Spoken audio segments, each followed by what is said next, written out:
para esses momentos cruciais que estamos vivendo. Numa semana tão difícil, Senhor, para as nossas cidades, que vivem assoladas ainda pela pandemia.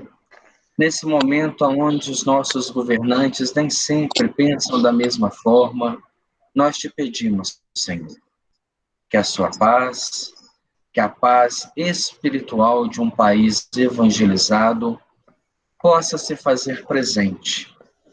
E cada um de nós, fazendo a nossa parte através da oração, da postura, do pensamento elevado, emitindo as irradiações que possam ajudar a encontrarmos um bem-estar maior. Que Deus, nosso Pai, nos abençoe, a cada um de nós, em nossas pequenas provações da vida, para que possamos despertar para um bem maior que nos aguarda. Que Deus esteja conosco, hoje, agora e sempre. E assim seja, graças a Deus. Muito bem, meus irmãos. Na semana passada, nós paramos num ponto que foi uma pergunta de André Luiz. Nós estamos encerrando o capítulo 16, um capítulo muito extenso, sobre o mandato mediúnico. E André Luiz fez uma pergunta interessante na página 157 de quem está acompanhando no livro, que ele coloca assim: mas ainda, num mandato mediúnico, tarefeiro na condição de Dona Ambrosina, pode cair? É aquela pergunta que a gente às vezes faz intimamente. Nós vemos um médium, trabalhando expressivamente, atendendo, curando, levantando, ajudando, instruindo, e de repente há uma queda moral, há um tombo. E a gente fala, meu Deus, como é que é possível, lidando com tanta espiritualidade à sua volta, uma pessoa dessa ainda cair? Todos nós podemos cair. Eu me lembro, certa vez, uma entrevista de Chico Xavier, ele já de bastante idade, bem desgastado pela vida, e um repórter perguntou assim: Chico, você tem alguma coisa a pedir às pessoas? E ele humildemente disse: tenho, eu peço a elas que orem por mim, porque eu ainda posso cair.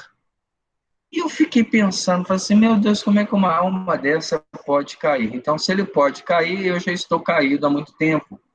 Porque você vê a sinceridade e a maturidade daquele espírito que tem um mandato mediúnico, que tem todo o compromisso, de uma ordem superior de trabalho, preocupado com as suas escolhas, com as pessoas que estão à sua volta, com as armadilhas espirituais que se fazem na tentativa de derrubar o médium.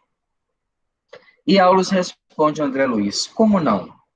Um mandato é uma delegação de poder obtida por crédito moral, sem ser um atestado de santificação. Apenas os santos alcançaram um degrau espiritual daqueles que já não caem mais. Atingiram uma maturidade onde nada à sua volta é capaz de perturbar-lhes a paz interior. Nós vemos através da vida de Francisco de Assis, um homem que ficou cego e teve que queimar as vistas, que teve câncer, que teve lepra, nada disso perturbava a sua vida. Então, se nós queremos aspirar um crédito moral superior, comecemos por não se perturbar com as coisas pequenas que nos envolvem. Vamos ampliar a nossa visão, enxergar esse mundo com os olhos do espírito lúcido. Com maiores ou menores responsabilidades, é imprescindível não esquecer nossas obrigações perante a lei divina, a fim de consolidar nossos títulos de merecimento na vida eterna. E com significativo tom de voz acrescentou: recordemos a palavra do Senhor. Muito se pedirá de quem muito recebeu. A conversação à margem do serviço oferecera suficiente material de meditação. As valiosas anotações do assistente, em se reportando à mediunidade, impeliam-me a silenciar e refletir. Aí nós paramos na semana passada. Porém, há uma dupla estudando com Aulus, né? Nós temos André Luiz e Hilário. Hilário, com seu temperamento mais jovial, ele não se deu por convencido ainda de todo aquele trabalho. E ele faz uma pergunta muito interessante. Lembremos que nesse trabalho foi citado um espelho fluídico.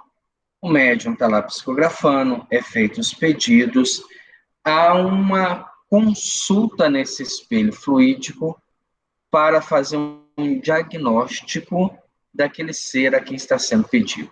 É como se nós estivéssemos em casa, por exemplo, nesta tela aqui agora, e fosse feito uma consulta online. Só que essa consulta é de observação às manifestações do perispírito. Um perispírito com a cor, com a aparência, com a densidade, ratifica algum tipo de distúrbio de saúde. E a espiritualidade consegue fazer esta observação a partir do momento que faz uma sondagem. O que nós temos hoje em televisão é algo muito parecido com isso. No começo, os televisores dependiam de uma antena que fazia a captação da onda eletromagnética. Essa onda era captada pela antena que descia pelo fio e entrava no televisor.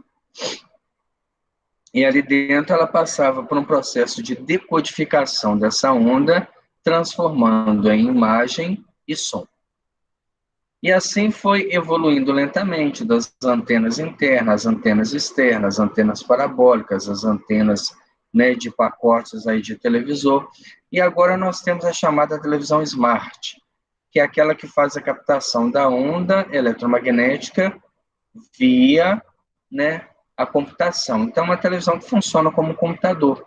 Ela funciona no Wi-Fi, ela capta essa onda independente de nenhum recurso externo. Basta ela ter esse equipamento interno e ela trabalha buscando imagens, som, palestras, filmes, tudo que está disposto num ambiente virtual. Assim também funciona na espiritualidade. Neste trabalho, onde Dona Ambrosina psicografava, atendia, receitava, algumas pessoas levavam nomes de pessoas doentes. Esses nomes eram lidos e a pessoa mencionada surgia na tela demonstrando a sua intimidade, os seus problemas, as suas condições de vida, de forma pensamento, e ali os espíritos, através de uma anamnese, de uma análise, conseguiam fazer um diagnóstico e a médium psicografava uma mensagem. Observando isso, Hilário faz uma pergunta interessante. Fixando o espelho fluídico, em que os benfeitores do nosso plano recolhiam informações rápidas para as respostas às consultas, solicitou de nosso orientador alguma definição sobre o delicado instrumento que funcionava às mil maravilhas, mostrando quadro com pessoas angustiadas ou enfermas de momento a momento. É como se nós chegássemos, por exemplo, lá e levássemos o nome de uma pessoa conhecida. Na hora que esse nome passava, alguém lia, fazia uma prece, uma vibração, automaticamente nesse espelho fluídico, nesse televisor fluídico, surgia o quadro com a imagem da pessoa e ali fazia-se um diagnóstico. Diz Aulus, é um televisor manobrado com recursos de nossa esfera. Entretanto, perguntou Hilário minucioso, a face do espelho mostra o veículo de carne ou a própria alma? E a gente vai falar assim, mas por que uma pergunta dessa? Ela parece, à primeira vista, superficial, mas é uma pergunta muito interessante porque ela pode definir entre o erro e o acerto. Aulus responde, a própria alma. O que surge ali não é o corpo de carne, porque o corpo pode estar bonito. O corpo pode estar pintado, maquiado, arrumado, organizado, enfeitado, mas a alma, ela sempre vai demonstrar a sua intimidade. Os pensamentos que nós temos manifestam através da coloração da aura. Eles densificam o perispírito, expõem órgãos que estão sendo danificados. Então, uma anamnese no perispírito, na alma, pode identificar doenças que ainda não manifestaram no corpo físico. Pelo exame do perispírito, diz Aulus, alinhavam-se avisos e conclusões. Por que avisos? Porque você consegue prever, há uma previsibilidade quando você enxerga a doença no início. Imaginemos, por exemplo, uma pessoa que descobre que tem um tumor, mas está no início da formação das células cancerígenas. Ela consegue, removendo o tecido, se libertar da doença. Mas se aquilo já foi totalmente, desenvolvido, espalhado, por mais que ela trate, ela vai conviver um período ou até sucumbir à desencarnação em virtude da própria doença. Então, existem avisos no perispírito e conclusões. De repente, um estilo de vida já plasmou no perispírito sequelas que vão manifestar ou já manifestaram no corpo físico. Toda doença que nós temos no corpo físico, ela está instalada no corpo perispiritual, que pode ser proveniente de encarnações passadas ou de tormentos voluntários das escolhas que foram feitas totalmente destituídas de um senso lógico. Muitas vezes é imprescindível analisar certos casos que nos são apresentados de modo meticuloso. Todavia, recolhendo apelos em massa, mobilizamos meios de atender à distância. Ali, naquele trabalho, várias pessoas que chegavam iam pedir por familiares que moravam distante, que estavam em outras regiões ou até mesmo já desencarnados. Então, é muito difícil para um médium estabelecer uma resposta efetiva a centenas de pedidos. Nós temos um caso a analisar, por exemplo, de Chico Xavier psicografando e atendendo pedidos, e nós citamos há pouco tempo atrás, num estudo, que um membro de uma outra religião levou o nome de uma pessoa encarnada para que ele psicografasse uma mensagem. Neste trabalho também levam o nome de encarnados, não apenas de desencarnados. E ali ele vai atendendo de acordo com o que é demonstrado no espelho fluídico. Mas esse homem, querendo desmascarar Chico Xavier, levou o nome da sua esposa, que estava em casa e nem sabia que ele estava tendo aquela atitude.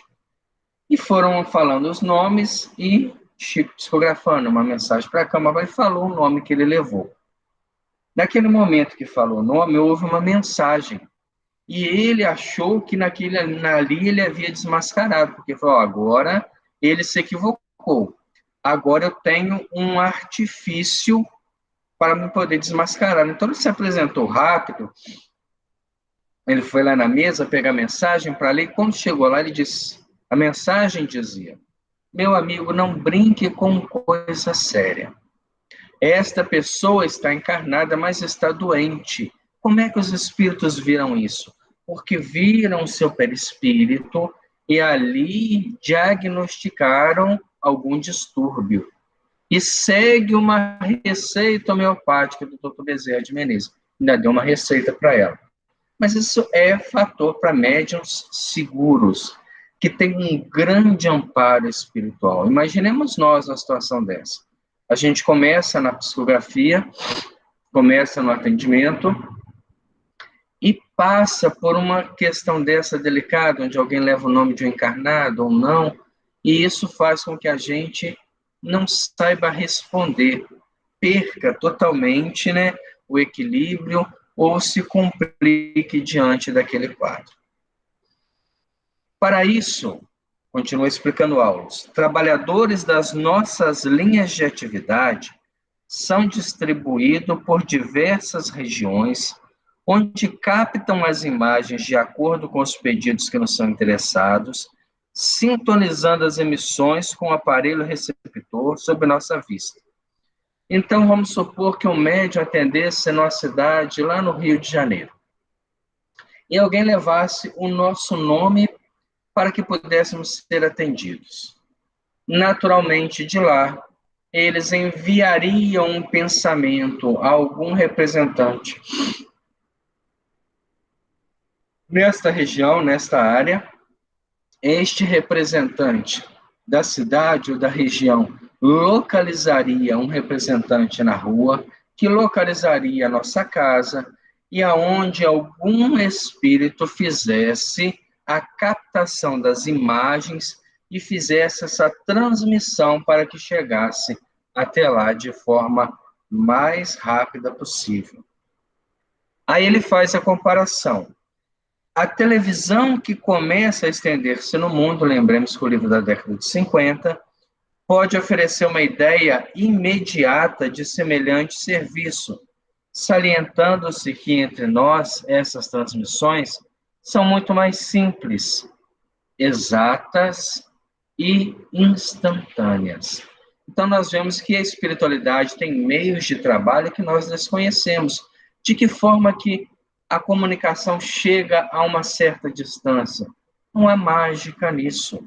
Há transmissão de pensamento. Pensamento é onda eletromagnética. Da mesma forma que os aparelhos eletrônicos recebem ondas, em alguns países, esses aparelhos são amplificados para iniciar um processo chamado de transcomunicação instrumental, que seria registrar ondas eletromagnéticas de outras dimensões da vida. Nós fazemos isso através do pensamento. Aliás, foi uma profecia do Dr. Bezerra de Menezes, através de uma reunião íntima na casa de Ivone do Amaral Pereira, quando ele falava que o futuro, traria isso mais anterior a essa obra, década aí de 1910, 1920, ele comunicando, através de alguns médiums, dizendo que haveria uma caixa com imagem e som, e essa caixa poderia fazer uma comunicação à distância, e que o futuro deste instrumento também nos colocaria em condições de comunicar com o mundo espiritual. Quando as pessoas naquela época ouviram aquilo, acharam que o médium estava obsidiado e doutrinaram ainda o Dr. Bezerra de Menezes. Mas nós que estamos aqui vendo a realidade dos fatos, observamos como que ele tinha razão em falar, em afirmar isso muito antes dessa tecnologia chegar à Terra. Algumas pessoas perguntam, e foi perguntada de Divaldo Franco, se a transcomunicação instrumental será o futuro da mediunidade. E o Divaldo colocou isso de uma forma muito interessante. Ele falou assim, não, ela é o princípio. Se nós estudarmos a história do Espiritismo, Allan Kardec também usou da transcomunicação. Só que os espíritos utilizavam de mesas, cadeiras, cestas, pranchetas, até chegarem à condição de utilizar o braço do médium. Nesses países onde investem no equipamento tecnológico, com certeza eles vão utilizar um equipamento muito mais sensível do que uma mesa, de madeira maciça. Eles têm o quê? Toda ali uma série de equipamentos muito mais sensíveis à receptividade dessa onda eletromagnética. Então, é muito comum que se tenha, em alguns lugares, pesquisas voltadas com equipamentos eletrônicos, mas isso não é o futuro, isso é o princípio da comunicação. O futuro será a comunicação através do pensamento. Não há limites para o nosso pensamento. O nosso pensamento acanhado dentro do nosso lar, ele pode varrer as dimensões do universo. E nós vamos viver, isso aí é um fato, não é uma profecia de forma nenhuma, senão daqui a pouco estamos doutrinando, mas é um fato, nós vamos viver como já vivemos, conectados de forma universal através dos raios gamas. E com isso nós comunicaremos com qualquer irmão em qualquer dimensão, desde que o nosso pensamento alcance a frequência vibratória que nos faculte comunicar. Tanto que a parapsicologia já estudava, desde a década de 60, a telepatia como o futuro das comunicações. Isso são dons anímicos que vão se desenvolvendo a partir do momento que a humanidade se desenvolve moralmente, equipando os organismos fisiológicos do terceiro milênio. Meu colega refletiu alguns momentos como se grave problema lhe aflorasse a cabeça e considerou. Observemos essa pergunta de Hilário. O que vemos sugere importantes ponderações. Imaginemos que alguém expressa determinada solicitação ao mandato mediúnico, sujeita a certa demora entre a requisição e a resposta. Figuremos que o interessado, situado longe, desencarne e permaneça em espírito, como acontece em muitas ocasiões, num aposento doméstico ou em algum leito de hospital. Embora já liberado do corpo físico, num caso desses, a resposta dos benfeitores espirituais será fornecida como se fosse dedicada, ao espírito autêntico, ao encarnado autêntico. O que Hilário está perguntando? Naquela época, era muito mais difícil a comunicação. Algumas pessoas tinham parentes distantes que não vinham há décadas. Esses parentes, às vezes, desencarnavam e eles não tinham nem informação. Até hoje acontece isso, né? Nós encontramos com alguém, e fulano? Fulano já desencarnou, já morreu. E a gente fica assombrado. Nossa, mas quanto tempo eu não vejo? E o que ele está pensando? Imaginemos que uma pessoa, ela não está fazendo isso de má índole. Ela vai pedir, por exemplo, para um parente, nossa, tem tanto tempo que eu não vejo, eu tenho sonhado com essa pessoa, eu vou levar o nome dele, vou ver se tem alguma mensagem, alguma orientação. E chega lá, entrega lá na mesa do mandato mediúnico, e na hora que aquele nome é citado, que se faz todo esse correlacionamento mental, eles vão à casa e vão trazer o que? O retrato do perispírito. Ele já desencarnou, mas ele está ali apegado, não tem percepção da vida espiritual, não sabe que a vida continua, não se preparou para essa nova vida. Então, eles ficam ali, automaticamente vivendo como se não houvesse nenhum tipo de mudança na estrutura da vida. Que tipo de resposta viria? Esse é o questionamento, de Hilário. Será que eles falariam daquele espírito como um espírito encarnado?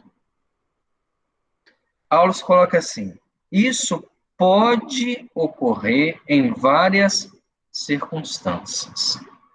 Então, não é um esquema totalmente infalível. Não é, porque quem trabalha nele são espíritos em evolução. Mas olha só, de vez que não nos achamos um serviço automático ou milagroso.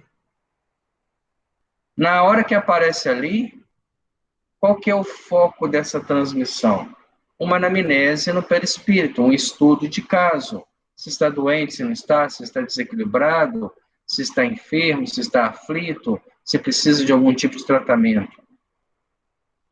Agimos com o espírito de cooperação e boa vontade, dependendo o êxito do auxílio mútuo, porque uma só peça não solucionará os problemas da máquina inteira. Então, para a gente não cair nesse possível erro que Hilário identificou, é necessário que haja uma sincronia muito grande entre o médium, o seu orientador e todos esses espíritos que trabalham, além daqueles que estão ali vibrando e buscando o auxílio espiritual. Funcionários que recolhem as anotações reclamam o concurso eficiente daqueles que transmitem. Então, existem os espíritos que focam transmite. Existem aqueles que recolhem essa transmissão e plasmam no espelho. Muita vez, a longa distância, a criatura em sofrimento é mostrada aos que se propõem socorrê-la, e os samaritanos da fraternidade, em virtude do número habitualmente enorme de aflitos com obrigação de ajudar de improviso, não podem, de momento, ajuizar se estão recebendo informes acerca de um encarnado ou de um desencarnado, mormente quando não se acham laureados por vastíssimas experiências. Então, para os espíritos é indiferente se nós estamos encarnado ou desencarnado. O que foi pedido foi pelaquela pessoa, por aquele nome, por aquele ser. Então, eles vão lá e fazem uma imagem dele e transmitem. Aí chega aqui e fala assim, engraçado, mas essa pessoa já morreu. Tá, mas ela continua viva, continua doente, e o que ela está recebendo ali é o que ela precisa. Tarcísio, Oi, Rita. tem um caso também que a gente já comentou nos estudos anteriormente, que, por exemplo, você pedir por alguém que você acha que está desencarnado, mas ele já reencarnou. Como é que é feito, né? É Olha só estranho, que né? Só se situação ele estiver complexa. dormindo, né? Aí ele pode vir no espírito. Porque aí a gente calha naquele capítulo do Livro dos Espíritos da evocação. Quando a gente evoca o pedido, é uma evocação, eu estou pedindo, por exemplo, para um parente que eu não vejo há muito O livro dos tempo, médiuns, né, que você falou? o Livro dos Médiuns, isso mesmo, perdão.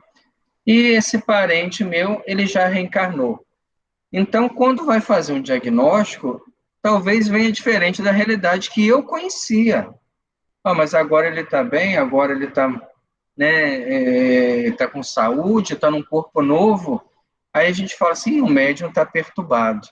Ele está completamente, né, sem saber o que está falando. Às vezes, nós que não temos a noção dessa mudança. Então, o capítulo das evocações do Livro dos Médiuns, nós estudamos isso de uma forma interessante. Por exemplo, a gente escolhe na nossa casa, temos uma reunião apropriada para evocação, e vamos evocar uma personalidade do passado, do século passado, do início desse século. E quando nós evocamos essa personalidade, esse espírito reencarnou. Ele hoje é outra pessoa, é um jovem, uma criança, é um adulto. Mas quando eu evoco essa personalidade, eu estou evocando ele. Então ele tem que entrar num estado de sonolência para atender esta evocação. Quando nós evocamos essa pessoa, naturalmente ela vai sentir um torpor, se for permitida a comunicação, ela vai entrar numa diminuição das atividades naturais, ela vai adormecer. Em espírito, ela se desdobra ao chamamento e reassume lembranças daquela que está sendo evocada. A gente às vezes acha isso interessante, mas o Livro dos Médiuns diz que nós também podemos passar por isso. Porque vamos supor que lá no país tal, né, evoque-se a personalidade de alguém que foi conhecido. E hoje nós somos essa reencarnação. Então nós teremos que entrar nesse processo para atender aquele pedido. Essa visão reencarnatória muda muito a concepção da gente do imediatismo. Não adianta, por exemplo, eu vou lá no centro espírita fulano de tal, que lá tem cartas dos espíritos que desencarnaram, e vou pedir uma carta do meu pai que já partiu. E às vezes ele está encarnado já numa outra experiência, mas eu não tenho essa visão. Então ele tem que entrar nesse estado, retornar ao mundo espiritual, reassumir uma personalidade para o atendimento. Isso não é de forma imediata. A visão reencarnatória, às vezes, ela deslumbra a pessoa. Estudando a biografia do maior vidente dos Estados Unidos, Edgar Cayce, ele que era professor da igreja presbiteriana, que deu aula, né, para vários alunos, e ele era um médium que entrava em êxtase, ele deitava-se, ali ele fazia uma auto-hipnose e ia desligando.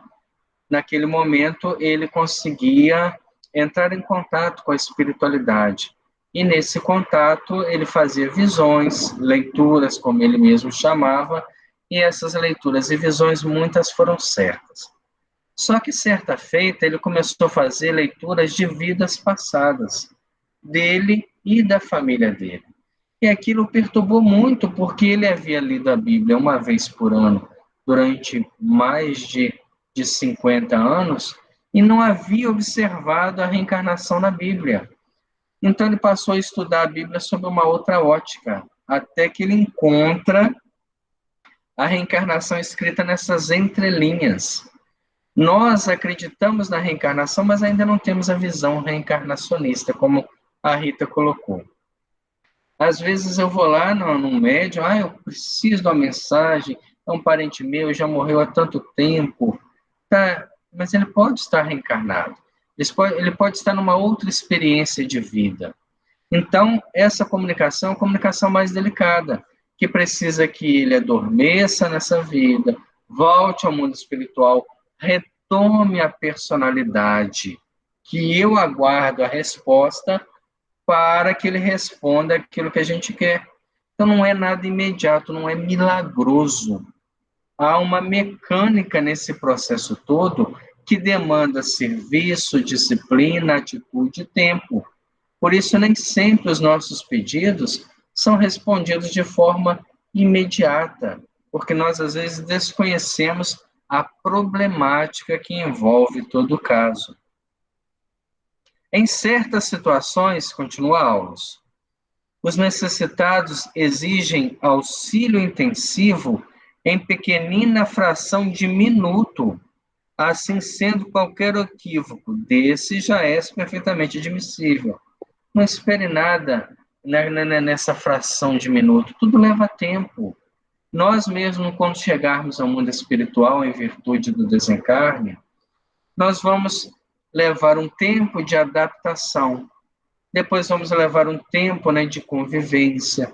Com o passar do tempo, nós vamos repetir, nós vamos relembrar as vivências passadas. A gente pega, por exemplo, o livro Nosso Lar, não o filme. No livro, nós vamos ver que Dona Laura, que era, a mãe de Lísias, depois de muito tempo no mundo espiritual, convivendo já naquele lar, abrigando, naquela convivência fraterna, ela e o esposo começam a ter sonhos, porque dormiam, e esses sonhos, eles começaram a ter lembranças das vidas passadas, e lembraram 2 encarnações. A partir do momento que eles lembraram dessas encarnações, eles começaram a traçar a reencarnação para o futuro. Então, não é porque eu estou no mundo espiritual, nós vamos chegar lá e vamos falar assim, vamos programar uma próxima vida.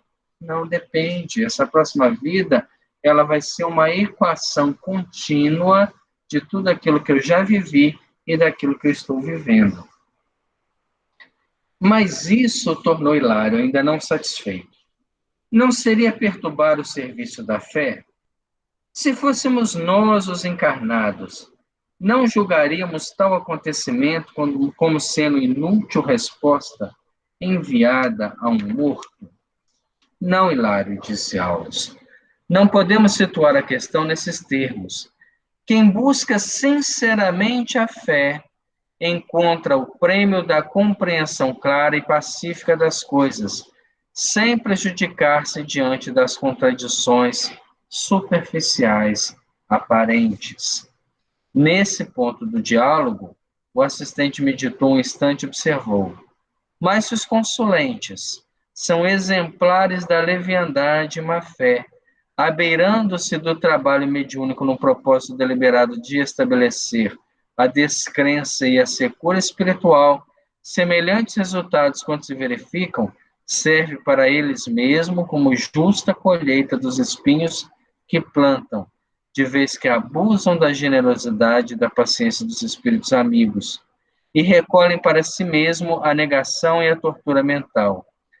Quem procura a fonte límpida, arremessando lodo à face, não pode, em seguida, obter água pura. Hilário, satisfeito, silenciou. e porque 2 médiuns de cura passassem a socorrer doentes em sala próxima, enquanto Dona Ambrosina e os oradores cumpriam seus edificantes deveres, procuramos o serviço de passes magnéticos, a cata de novos conhecimentos. Encerramos aí o capítulo 16 do mandato mediúnico. Um dia chegaremos a esta condição de médiuns investidos pela espiritualidade para o mandato de ordem superior. Ainda somos candidatos. A espiritualidade nos sonda, vê o nosso amadurecimento, as nossas conquistas, a nossa disciplina, a nossa boa vontade, a nossa persistência, a nossa constância em se manter sempre ligados a uma proposta nova de estudo, de construção de novos conceitos, de mudança de paradigmas. Mas somente quando realmente houver uma real transformação íntima e moral, estaremos prósperos, estaremos em condições de exercer a mediunidade dentro desses termos. Importante para nós conhecermos a teoria, para que através do exercício da moral superior alcancemos a prática. O capítulo 17 é um capítulo muito profundo. Todas as casas espíritas trabalham com passe. Mas o codificador em si, ele não estabeleceu o passe na codificação. Se nós pegarmos, por exemplo, o Livro dos Espíritos e o Livro dos Médiuns, ele não está falando sobre passe. Porém, Allan Kardec era um magnetizador. Ele havia estudado com Mesmer, ele conhecia a ação do magnetismo, e ele faz uma adaptação do magnetismo para as reuniões mediúnicas, visto que ele, potencializado pelos espíritos superiores, poderia trazer grandes benefícios à humanidade. Porém, o passe, ele é sempre controverso. Não há 2 casas espíritas que trabalhem da mesma forma. Não há 2 pessoas que trabalham na sala de passe que talvez tenham a mesma informação ou a mesma crença. Uns acham que tem que falar alto, outros que tem que tocar no médium, outros que tem que sacudir a pessoa, ou que tem que tocar, que tem que direcionar o magnetismo ou parar a mão sobre a cabeça. Há uma série de estudos profundos que devem ser feitos, evitando qualquer tipo de toque, qualquer tipo de encostar na pessoa, porque isso pode gerar conflitos de ordem psicológica e emocional. Hoje em dia, as casas espíritas precisam se resguardar. Qualquer pessoa que denuncie que um médium que foi aplicar o passe encostou na cabeça, no ombro, pode ser vítima de um assédio. E isso pode trazer grandes complicações para a instituição. As salas de passe devem ser abertas para que todos vejam o que está sendo feito. Nada de cortina fechando aqui, fechando ali, cômodo fechado para atendimento, lugar específico para esse ou aquele médium. Tudo deve ser visível, não há nada que tem que ser escondido. O passe é uma transmissão de energia. Nós transmitimos energia quando olhamos para as pessoas, quando falamos com as pessoas, quando aproximamos, transmitimos energias do nosso pensamento, da nossa atmosfera psíquica, mas, ao mesmo tempo, é importante que quando direcionamos as mãos e oramos em benefício daquela pessoa, essa energia, ela cresce exponencialmente. E aquele fluxo de energia que agora está sendo direcionado, ele está seguindo os preceitos do nosso equipamento emocional. Então, se eu faço com amor, se eu faço com dedicação, o passe toma essas características, essa energia se molda para a reconstrução de tecidos celulares, de tecido perispiritual, da recomposição de energia. Mas se eu faço sem nenhum tipo de preparo, de dando importância, se eu faço aquilo quase que de forma mecânica, com certeza perde-se o conteúdo, perde-se muito daquilo que pode ser oferecido com passe. O passe não é um ato mágico, não vai tirar problema de ninguém, não vai levantar pessoa que está doente, mas ele pode e deve ser direcionado de uma forma com que a mente que receptiva absorva aquela energia e, curando-se, ela se torna muito mais saudável. Nesses momentos de doença, o passe é extremamente recomendável e é importante nós fazermos ele à distância, a partir de uma disciplina de horário, de postura, para que a irradiação de uma mente saudável alcance as mentes que estão perecíveis e se beneficiem com isso. Então, a gente começa a ver que o passe é algo que nós fazemos naturalmente. Quando a gente conversa com a pessoa, você faz um trabalho de passe. Quando você olha para alguém, magneticamente você transmite energia para essa pessoa. Tudo no mundo é energia, depois de Einstein nós estudamos isso. O próprio espírito é um foco. Se nós pegarmos o livro dos Espíritos, ele é uma centelha. Ele é uma fagulha que está gerando energia através da força pensante e emitindo através do seu campo de ação. Serviço de passes, capítulo 17. Atravessamos a porta e fomos defrontados por ambiente balsâmico e luminoso. Um cavalheiro maduro e uma senhora respeitável recolhiam apontamentos em pequeno livro de notas, ladeados por entidades evidentemente vinculadas ao trabalho de cura. O passe na casa espírita, ele está vinculado à cura. Nós temos em todo o trabalho de passe espíritos especializados na cura perispiritual que se manifestará no corpo.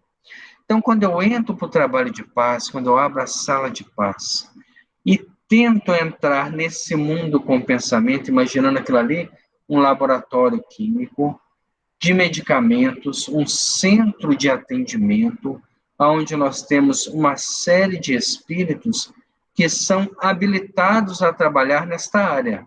Por isso que é uma sala que deve ser exclusiva para o trabalho de passe. Se eu entro com esse pensamento e me porto lá dentro, pensando nisso o tempo todo, eu vou me habilitando a trabalhar com esses especialistas. Se as pessoas que entram na sala de passe são orientadas quanto à magnificência que é o passe, elas também ganham em recurso, porque a pessoa que vai tomar o passe, nem sempre ela vai com aquele pensamento. Às vezes ela quer tomar o passe com fulano, porque ela gosta de fulano, aí senta no, eu não gosto dessa pessoa, esse aqui também não, e aquele ali, conhece a vida, e vai criando o que? Uma casca, porque é tudo energia. O pensamento se fecha e veda qualquer ação que pudesse trazer benefício. Então, é importante conscientizar quem trabalha no passe e é importante conscientizar quem vai tomar o passe. Indicando os dois médiuns, o assistente informou: são nossos irmãos Clara e Henrique, em tarefa de assistência, orientados pelos amigos que os dirigem. Como compreender a atmosfera radiante em que nos banhamos? Aventurou Hilário curioso. A sala de passe, ela tem uma atmosfera diferente da sala mediúnica e tem uma atmosfera diferente da sala de palestras públicas. Ela é radiante a nível de energia e totalmente equipada com recursos a nível de saúde que nós ainda não temos plasmados no mundo físico. Só que a gente, materialistas, que ainda somos, entramos quase que indiferente e não sentimos este ambiente. O importante era chegarmos nesse lugar e pensarmos como será o ambiente dessa sala, absorvermos aquele ambiente primeiro. Com o passar do tempo, nós vamos sentir os odores que se passam naquela sala, sentir a luz que irradia. E aí a gente está integrando ao trabalho de passe. É o que nós estudamos ontem, né, no final do estudo, quando transitamos do estado de consciência de sono para um estado de consciência desperto, quando eu sei exatamente o que está ali e como que eu absorvo tudo aquilo ali para o meu próprio bem-estar e, consequentemente, o bem-estar daqueles que procuram. Nesta sala, informa Aulus, se reúnem sublimadas emanações mentais da maioria de quantos se valem do socorro magnético, tomados de amor e confiança. Aqui, possuímos uma espécie de altar interior, formado pelos pensamentos e preces e aspirações de quantos nos procuram trazendo o melhor de si mesmo. Então, é um ambiente que vai se formando também com o interior das pessoas que têm fé. Quando nós temos fé e adentramos um lugar, nós modificamos esse lugar. Quando nós visitamos a casa de uma pessoa e vamos com um pensamento elevado, radiante, por mais depressivo que esteja aquele ambiente, ele sofre a influência do nosso pensamento. O que nós não podemos é entrar num lugar desse e sair pior. Carregar aquela angústia, aquela aflição, aquela melancolia para nós. E por que nós não precisamos passar por isso? Porque nós temos conhecimento. O estudo nos dá base para isso. Nós vamos fazer o passe na casa de fulano de tal que está doente. Então faz um destacamento, sai uma equipe de passe, e chega naquela casa, existe ali o ser que está doente, a preocupação, a angústia, a dor da família. Nós não vamos nos contaminar com isso. Nós vamos levar alegria, bem-estar, saúde. Por isso, é importante a gente chegar bem no lugar. E ali, doar com amor, doar com alegria, com satisfação, para que aquela pessoa melhore, para que ela absorva, né, deste sentimento, dessa emanação, desta radiação do nosso pensamento, o bem-estar. Agora nós estamos na Casa Espírita no trabalho de passe. Aí há o pedido de atendimento a uma casa que está doente. Aí a gente já vai com uma vontade. Nossa, eu já fiquei aqui 1h30, agora nós vamos para atender, chega lá e conversa e demora, vou chegar em casa tarde, amanhã eu tenho que trabalhar cedo. Olha o ambiente mental. Já criou um inferno astral que vai carregar para a casa dos outros, que estão doentes, debilitados, que vão assimilar esse tipo de energia e vão trazer para si prejuízos emocionais. Então, o trabalho de passe, como trabalho mediúnico, é um trabalho que é feito de doação. Eu quero participar. Eu me felicito em fazer parte. Eu não tenho ele como uma obrigação. Eu vou por amor ao trabalho. Se no começo não é por amor, que seja com disciplina. Não, eu vou porque eu me coloquei ali e chego lá, eu me esforço por ficar bem. Com o passar do tempo, aquilo ali vai se tornar natural. E aí a gente vai sentir prazer em estar ali dentro. Este ambiente da sala de passe é um ambiente que os espíritos vivem nas colônias superiores. É um ambiente que se vive na sociedade de nosso lar, onde um quer o bem do outro, onde a fraternidade reina, onde ninguém pensa em doença, onde só pensa em prosperidade espiritual. Se eu consigo me adaptar bem a este ambiente, ainda encarnado, o desencarne para mim vai ser tranquilo. Eu não vou ter tanta dificuldade mental em conviver, porque se a minha mente não estiver no nível daqueles que convivem nas colônias espirituais, se ela estiver no imediatismo, na indiferença, no interesse baixo, eu vou ser convidado magneticamente a viver ali, nas regiões inferiores, nas regiões umbralinas, nas trevas. na dificuldade. Então, nós precisamos nos preparar em vida para conviver bem da forma que a imortalidade nos aguarda. Não dispunhamos, todavia, de muito tempo para conversação isolada, diz André Luiz. Clara e Henrique, agora em prece, nimbavam-se de luz. Olha que coisa boa, gente.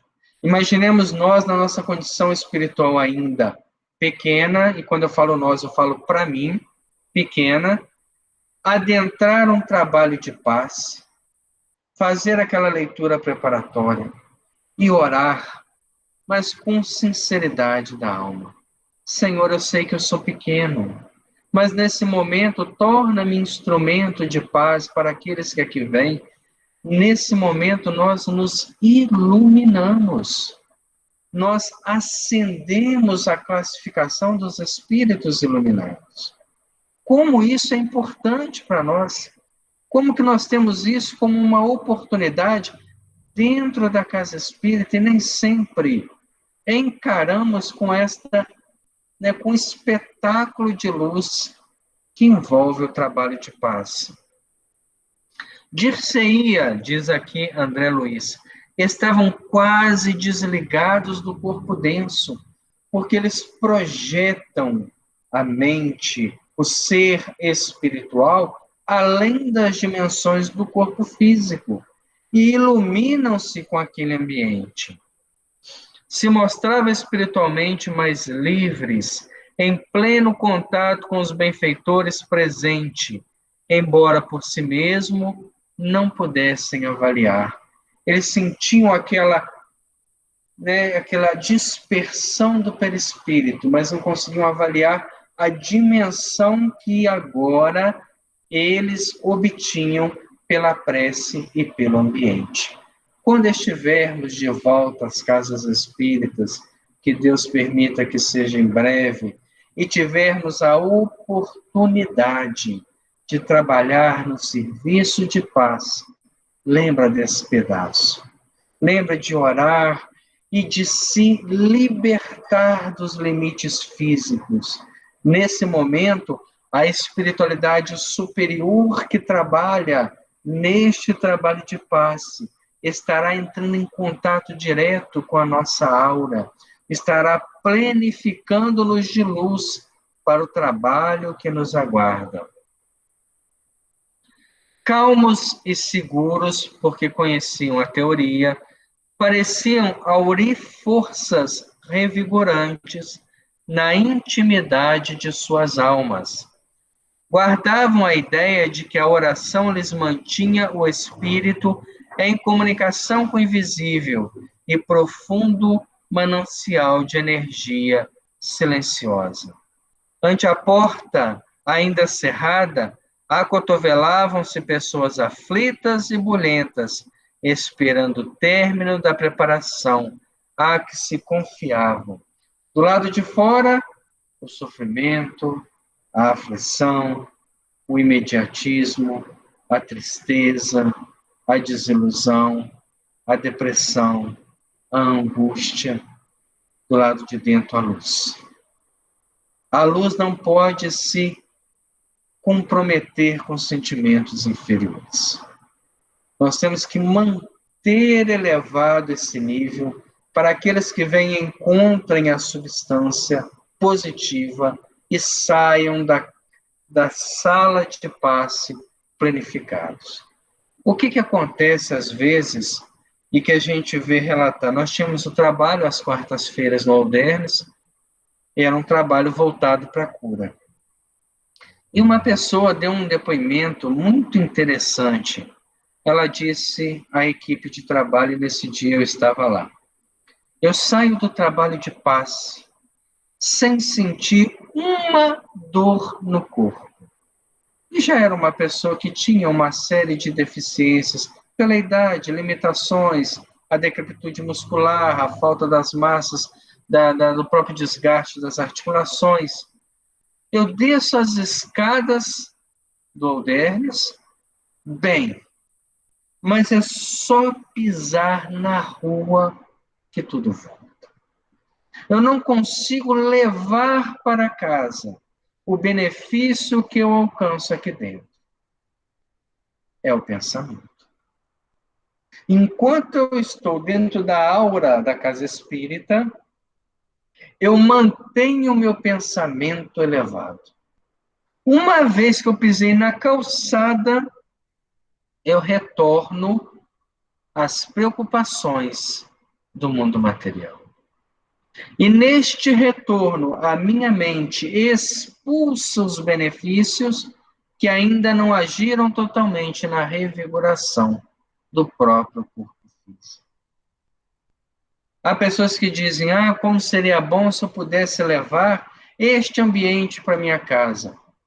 Mas o que leva o ambiente é o pensamento. Às vezes a gente chega em casa e fala, dentro da minha casa eu faço o que eu quero, eu falo o que eu quiser, eu ajo da forma que eu quiser. Ali devia ser o lugar mais primoroso aonde nós habitamos. Nós devemos cuidar do ambiente da nossa casa muito mais do que cuidamos do ambiente religioso, para que ali onde eu passo boa parte da minha vida, como também do meu trabalho, seja um ambiente que me proporcione paz, que me traga luz, que eu tenha prazer em estar. Muitas pessoas não conseguem manter o benefício porque ainda não conseguiram educar o próprio pensamento. A vida é mental. Desde quando estamos encarnados, e a dimensão da vida mental no mundo espiritual é muito maior. Qualquer pensamento nos destoa da realidade e nos transfere a dimensões. Lembra lá do filme mesmo, Nosso Lar? No finalzinho, quando André Luiz pergunta, quer dizer que se eu tiver um pensamento de fúria, eu posso voltar para o umbral? E Lísias fala, quem sabe? O pensamento nos posiciona, nos situa. E o que gera pensamento em nós? A convivência, a proposta de conteúdo daquilo que nós assistimos, os programas de televisão, de rádio, os livros que lemos, as conversas que temos. Tudo isso vai gerando reflexões, e essas reflexões criam uma atmosfera no qual vivemos. Dentro da casa espírita, por nós nos esforçarmos por sermos um pouco melhor, o ambiente é melhor. Dentro da sala de passe, como é uma sala equipada para o tratamento espiritual, o ambiente é construído pela espiritualidade e cabe a nós mantê-lo naquele nível. Quando nós temos, o passe coletivo na reunião pública, que se canta as músicas, aonde tenta-se entrar com um nível de pensamento, manter todas as pessoas que ali estão orando, manter elas num nível diferente do dia a dia, a ambiência melhora. Nós temos prova disso, puxando assim sardinha para a casa que a gente frequenta, mas quando termina as reuniões públicas, às quintas-feiras, a gente tinha a música que cantava com pouca luz. Havia um momento em que a gente sentia um ambiente espiritual muito bom. E por que a gente não mantém? Porque quando saímos dali, novas preocupações e velhos hábitos voltam a ser a nossa realidade. Nós vamos parar nesse ponto. Na semana que vem, damos sequência ao capítulo 17, Serviço de Paz. Vamos fazer a nossa prece de agradecimento. Nós estamos abrindo, Senhor, mais uma semana neste ano de 2021 e pedimos que seja um ano abençoado para nós. Nossa humanidade passa por momentos difíceis, mas temos a certeza que tudo tem a sua explicação. Buscamos a nossa libertação do mundo material através de novos hábitos e de um comportamento voltado para o crescimento espiritual. Permita, Senhor Jesus, que possamos manter nosso grupo de estudo, que possamos manter esse despertamento que vem pouco a pouco nos aprimorando para o trabalho dentro da doutrina espírita. A doutrina espírita é uma ciência grandiosa, Senhor, e precisamos valorizá-la como ciência. Abençoe este momento que estamos passando. A todas as almas que têm partido para o mundo espiritual, nem sempre preparadas para uma vivência maior. Abençoe a nós que ainda estamos encarnados. Como somos felizes por estar aqui, aproveitando essa encarnação de bênção, dentro da oportunidade de servir cada vez mais. Permaneça conosco, Senhor, hoje, agora e sempre. Que assim seja, graças a Deus. Muito obrigado a todos pela presença. Semana que vem, se